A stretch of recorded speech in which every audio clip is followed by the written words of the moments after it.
what are we going to do tonight? We had a request that someone would like to do a Thanksgiving placemat. And so I know everybody's seen to death the ones that have got lots of turkeys and stuff like that on there, and whimsical ones. There's lots of them. There's lots of cute patterns on the internet, and a lot of them are free, so you can always check them. But what we're going to do tonight is we're going to do a little bit of raw edge applique.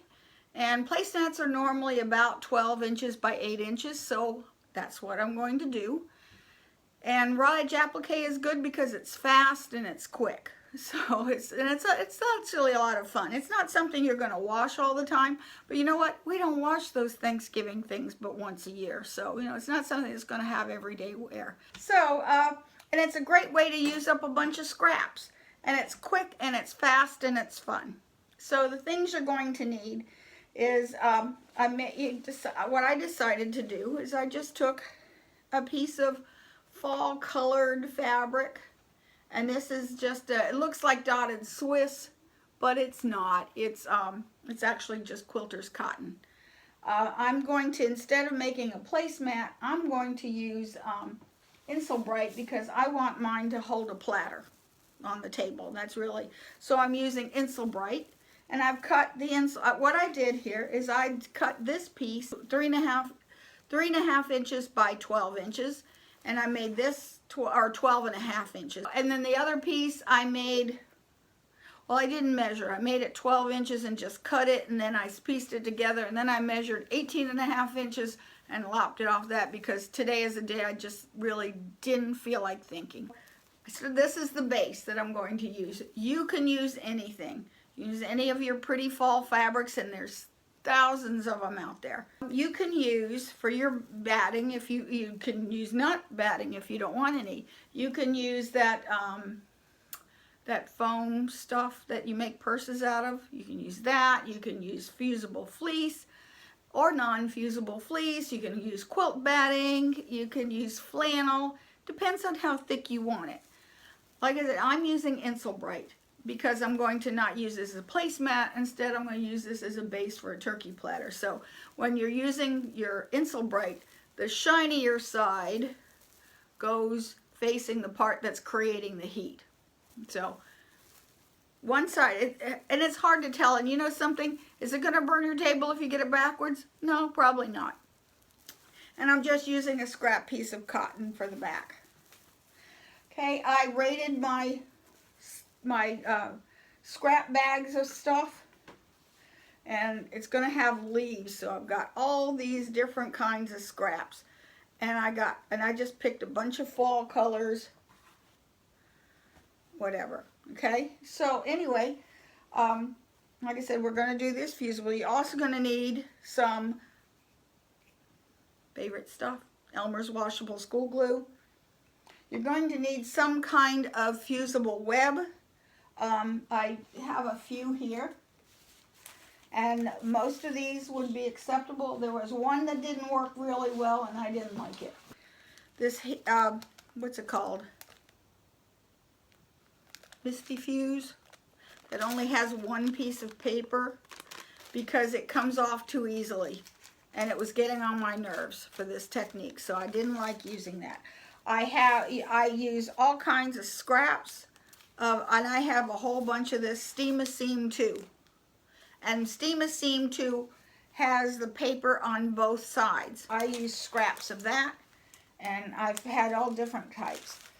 Like I said, the Misty Fuse did not work very well because of the fact that it comes off the paper way too easily. See, I mean, this, put that down, you can't see that.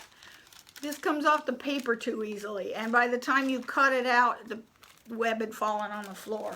Heat and Bond worked really well too. This is another one that didn't work really well. It's a Pellon product, and it's just like the Misty Fuse, and it's called Wonder Under. Wonder Under didn't work very well, mostly because that web falls off way too easily. Although this one would probably work because it's fairly intact. The Misty Fuse came off really easy. Heat and Bond is a thick fabric. But like I said, I used my Steam-A-Seam. Steam-A-Seam 2 or Steam-A-Seam 1 doesn't really matter. So I got tons of this stuff around. and lots of little teeny scraps, which aren't big enough to do anything with mostly, but I keep them anyway. You can use any leaf pattern. I got these off the internet. I just Googled in and I searched on the any search engine, not necessarily Google. I put in fall leaves, black and white clip art, free. So this was one file I got, and it was okay. Has lots of variety. I got this one. Here's the other one I picked up. I already cut into it. Oh, here's my piece of. This is my piece of heat and bond, and the heat and bond is acceptable because the paper doesn't fall off, and it's only got one piece of paper, but it'll work. Okay, so this was another one I found, but the leaves were a little large. Although when you go to print them, and you can do it right within Adobe, you just change the size. In fact, these are the same file. I know, I already cut into this one. But this was the original size. So when I went to print it, I just changed the aspect and made this one 120% bigger. And so you keep getting it bigger and bigger, you know, to the sizes that you want it. So anyway, all I did was I print them out. Okay, then I'm going to rough cut them out. Okay, here, I'll do one on a piece of, oh, here. We can use these little scraps. So let me find a leaf that's about that size. I'm on a maple leaf. I think I'm just going to cut it out. And I'm just rough cutting it. Okay. Oh, I think I like this little one. Change my mind. I think I'll take this little teeny one on this scrap. So this'll this'll fit right here. So guess what? I can use it. You want to get a piece of scratch paper, just something you can glue on. I don't like tracing. You won't see me tracing if I can possibly get away with it. So I'm using my Elmer's washable school glue and a glue stick and just applying the glue fairly liberally. Okay, and then I'm going to put it on the paper side. Okay, I'm going to rough cut it out.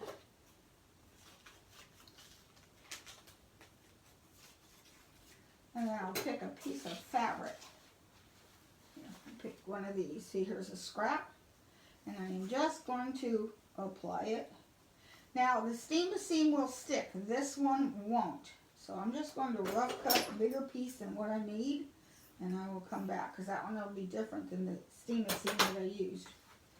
Okay, now if you have steam seam, it's easier. I'll put this little one on this one.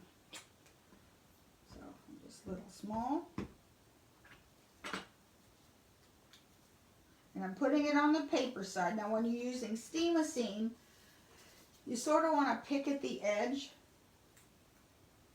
And the one that the paper comes off of easily, to me, this is how I like to use it. Some people like it the other way around. The part that comes off easily is where I stick my pattern, because it's going to go on the back. Okay, so. Okay. Now then I will peel off the back paper, the one that's harder to peel off. Take the paper off and discard it. And let's see, here's a gold. We'll make this an orange leaf. Okay, and now see, this one is going to stick. Just temporarily. It's not going to stick until you hit it with an iron. And rough cut that out. Okay, and I got one more. Oh, how about a brown leaf? I had done this one earlier. I like to use batiks, because batiks you don't care whether you're using the back or the front. They're pretty much the same. But, and so they're good from either side. So again, I'm going to just take the paper off the steam seam, set it into place, drop off the extra, and now we're ready to press. So, you're going to want to use a press cloth. And where did I put mine? There we go. I like the Teflon ones the best. In fact, I have a nice small one here. And I'm going to use my little iron and my little ironing pad. Or you could do this at the ironing board, which is in the other room. When you're using steam seam, always use a press pad and some kind of scrap cloth or something. Okay, so this is the one that doesn't want to come off. So I'm never sure if there is, let me get a piece of scrap fabric, put it over top, because I'm never sure, or I could use another press cloth as well.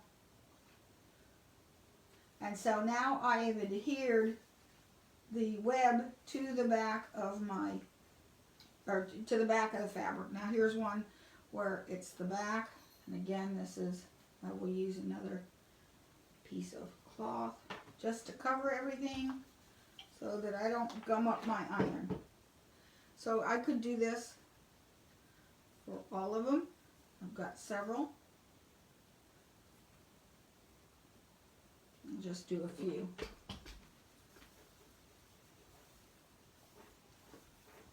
Okay. And it's attached to the back of the fabric. Here's the front, here's the back. Now we're going to take scissors, and these are what I call my intermediate scissors. They're my old gingers that don't really cut too well anymore. They don't cut at the tip anymore, but they're better than paper scissors. So these are the ones that and these I do get sharpened from time to time. And it does tell me that, you know, they won't work right because I've dropped them too many times, and this is kind of bent, so it doesn't cut really well, but I don't care. They're good for this purpose. Okay, and then I'm going to just simply cut on the lines.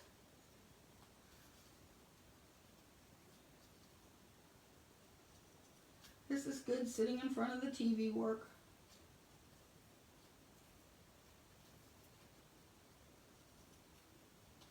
Nobody's going to know if you don't cut right on the lines.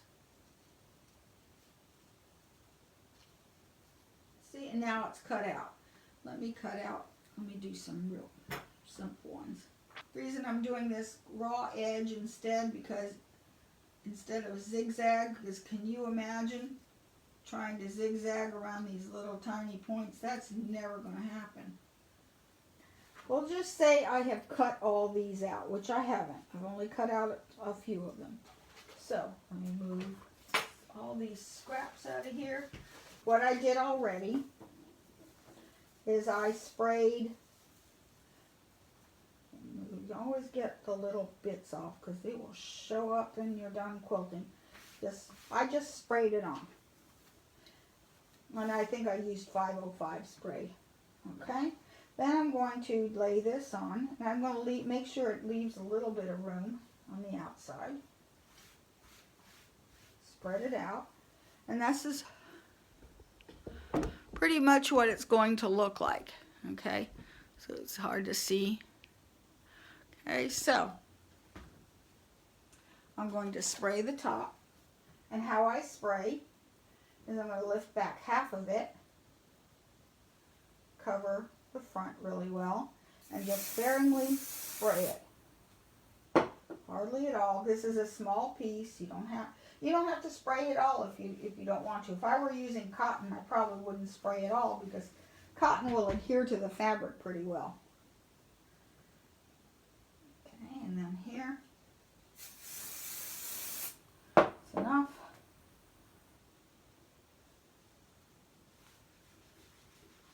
Okay, and I just want to make sure, yeah, my batting comes, the backing comes all the way to the edge, but I have about an inch around. Okay, so I would just simply start pulling the second piece of paper off,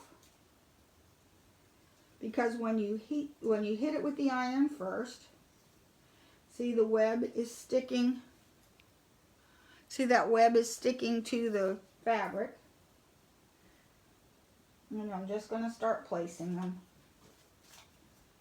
I probably need to cut out some more, but we'll just do a few for now.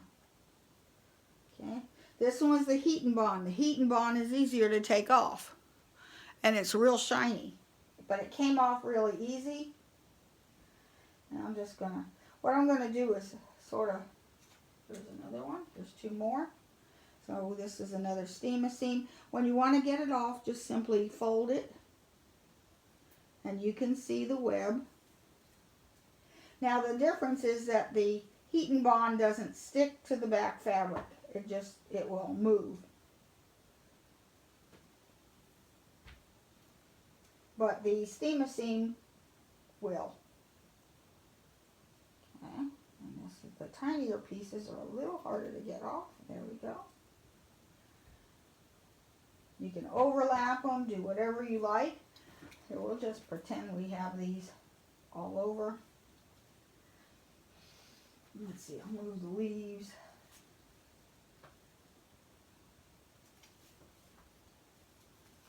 Just sort of randomly, or you can have as many or as little as you like. You overlap. The green. I just want them to cascade up. I'm not being too picky. Let's see, let's move this here. And the yellow one here.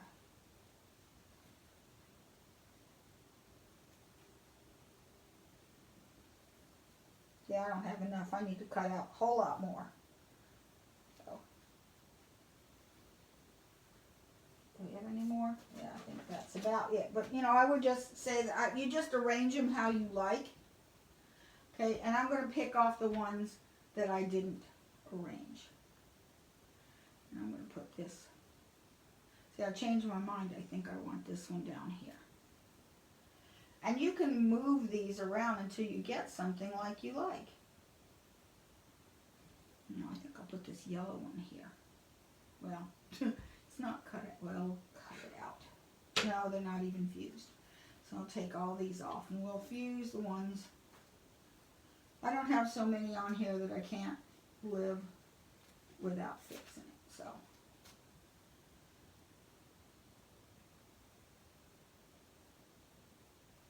Okay. And say this is the pattern I want. Then I'm going to slip. This is why these are really nice. These are those great big wool ironing pressing mats. I really like this because I don't have to disturb much. Here. Okay, I'll get my pressing cloth out again. Once I pressed it into place, now it's permanent. So I want to give that a good 10 to 15 seconds for each flower or leaf.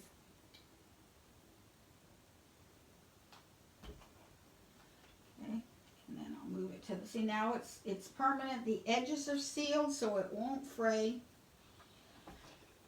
I have it on steam. I don't want it on steam. I love this little iron. Oddly enough, I got this one at Walmart for like 12, 13 bucks. Although now with inflation, it's probably 15 bucks or 20, who knows. Everything's gone crazy.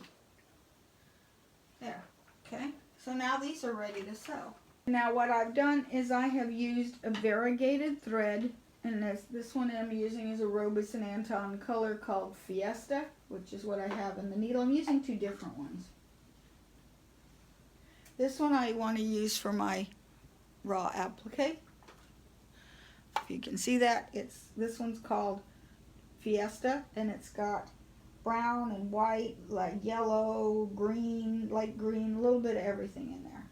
And then I'm going to use this other color called Nugget, which is also a variegated, and it just simply has brown to yellow and a pale yellow to like a dark gold, and back and forth, and I'm going to use that to do the free motion quilting. And I'm going to put this on by free motion. Okay, so I'm changing out the foot. I didn't mean to take it all the way out.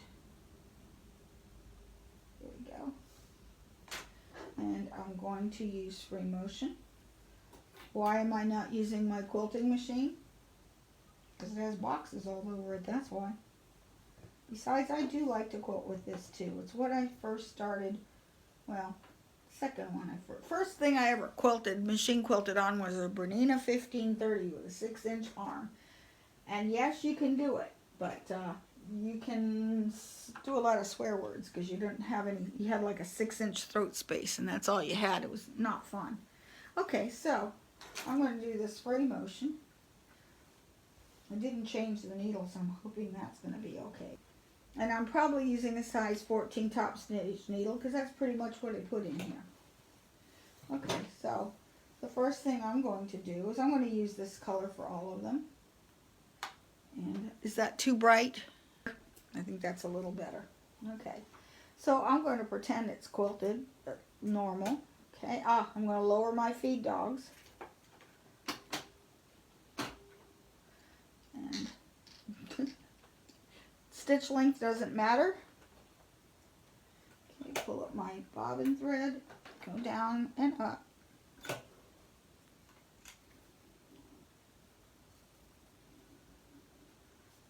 Goodness. There we go. An awful lot of thread under there. A little too much.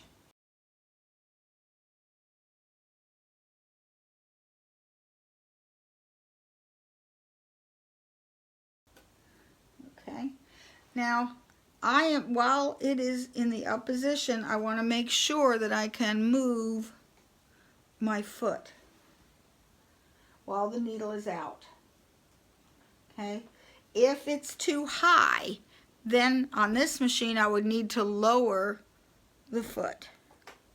Some machines you can lower the foot by, you have a vertical space on the foot itself where it connects, so you could move it up and down as needed. But what you want it to do is to glide along the top of the skim the fabric. You don't want it to bind because that's going to drag. You don't want it to be too high so that you get what they call flagging, and you'll notice if you have it because you would see that fabric pop up and down. That's going to cause skip stitches and bad tension. So anyway, I'm just going to, and now I'm just stitching right along the edge. You are your own feed dogs.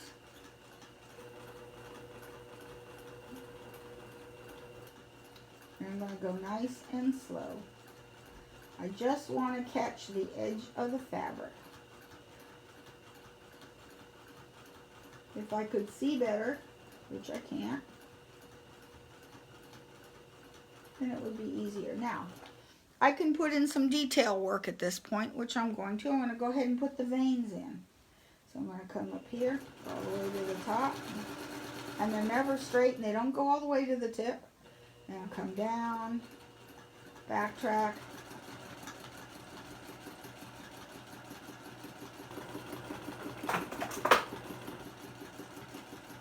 no two look the same, and that's okay.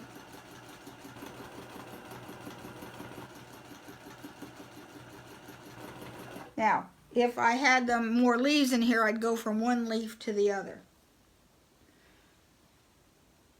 I'm going to now I'm not going to cheat. I'm going to go ahead and pull up and tie off.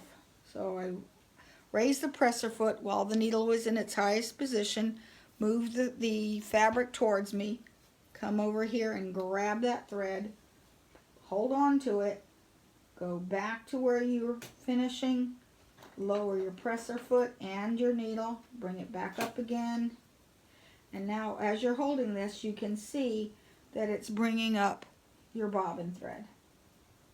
So I'll grab all three, and I need a pair of, these will work. And could I pull them through? Yeah, but I don't, it's a table runner. It's not a show quilt, so I'm just going to have to let it go. So anyway, and then over here, I'm going to start the same thing here. And see, the veining really brings it to life. Well, here, we'll go here, because then I can go from one to the other and get two done at one time. Okay. Now what I have in the bobbin is I just have regular, I think I'm using Aurifil. which is also a quilting or a piecing thread. It's nice and fine, and it matches my background.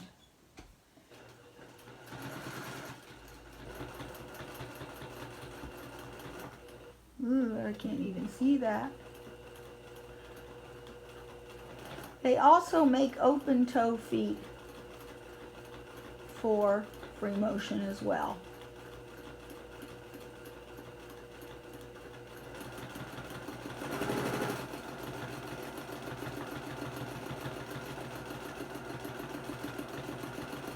Okay, this one I'm just going to push those aside, and I'm just going to take, I can come right up really close and no one's going to see.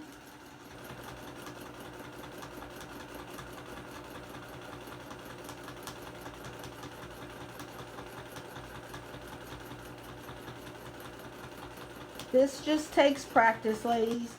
I'd like to say there is a nice, easy way, quick way to learn how to do this.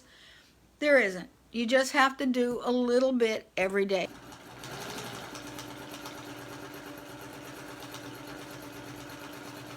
Oops, I meant to do some veins. Back up.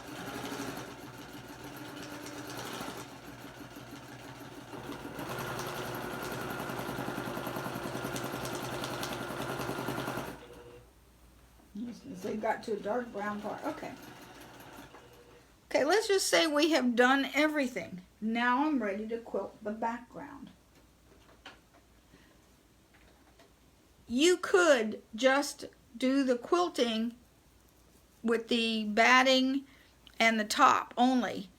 Then come in and do a seam and turn it. You could, if you don't want to do binding, that's perfectly acceptable. I like binding, mostly because I'm going to use the same fabric as my binding, so it'll frame it in really nice. So, okay, let me tie off this thread, and then I'm going to switch to the other thread.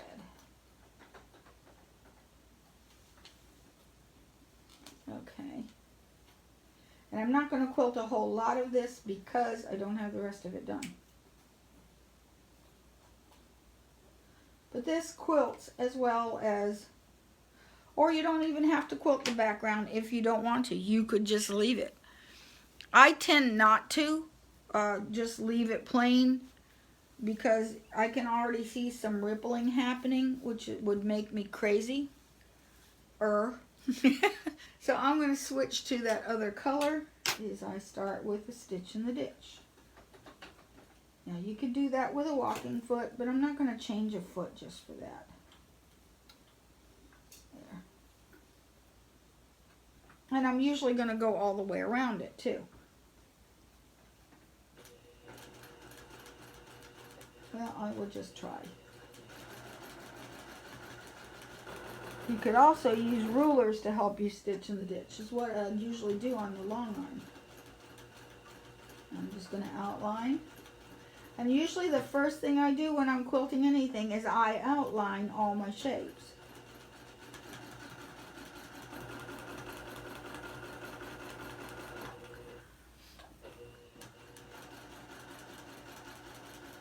And I do stitch in the ditch at a slow speed. Especially with the wrong glasses on. Don't see the glasses over there either. Which means they're probably downstairs. Okay. And you could go all the way around at this point. And sometimes I usually do, but I'm not going to today. But I would just simply stitch along the edge like that. I'll stitch around this part. Okay, and we'll start at the bottom. And I'm just stitching near the edge, and that secures all my edges down, so I don't have to worry about the backing flapping into the middle of the... And for this, I'm not caring about my stitch length. I'm just going to tack the edges. Also, this is a good way to test... Oh.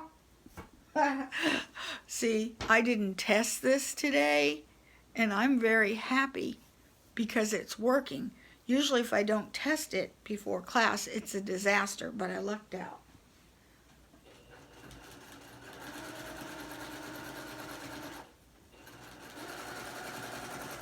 Okay. Now I'm going to do this small square. Okay, and now for the pattern that I want to teach you here is what they call, I'm just going to call swirls, because these are leaves. I want it to look like turbulent wind.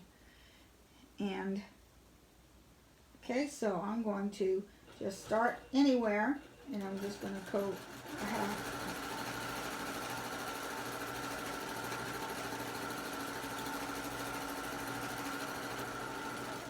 And I broke it. Thread broke. Okay, where did it break? Over here. Okay. Usually when that thread breaks, I'm not going to get upset. Anybody's face is that close to where they can see where the thread broke. Get your face away right now. Okay. But I will clip the back flush. Okay. And that's in the way. Pick up a stitch, just like with embroidery. I'm going to find the stitch where it's good, about 3 or 4 stitches in, and then I'm going to pull my thread up. Now, if it's variegated thread and it's way off as far as seeing the join, you can just keep pulling thread till you get the same color, because see how that's darker? I don't know if you can see it. But if I want it to exactly match, I'm going to pull this thread until I see that light showing up. And there it is. There's the light thread again. And now no one will notice that it didn't match there. And I'm not doing any knots there. Okay, let me just clip. You really can't tell. And I'm just going to keep coming to the edge, coming out, echoing, but I think I'm going to switch and make another. And there it goes again. Yeah, I need to change the needle, because here we go again. It's going to break.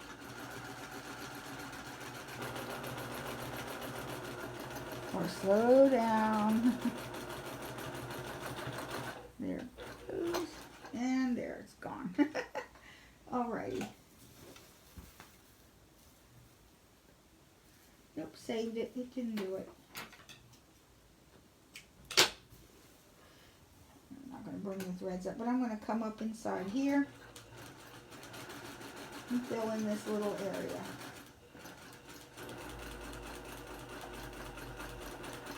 Okay, and backtrack and come up and do one in the opposite direction.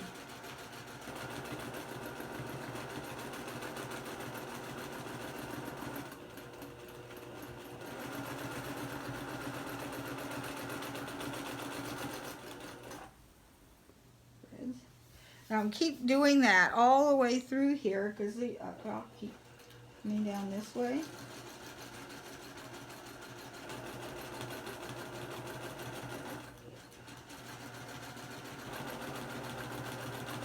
And I want all the curls on this one to go in the same direction. It doesn't have to, but I want it to, because of the fact that I'm saying the wind is coming from one direction.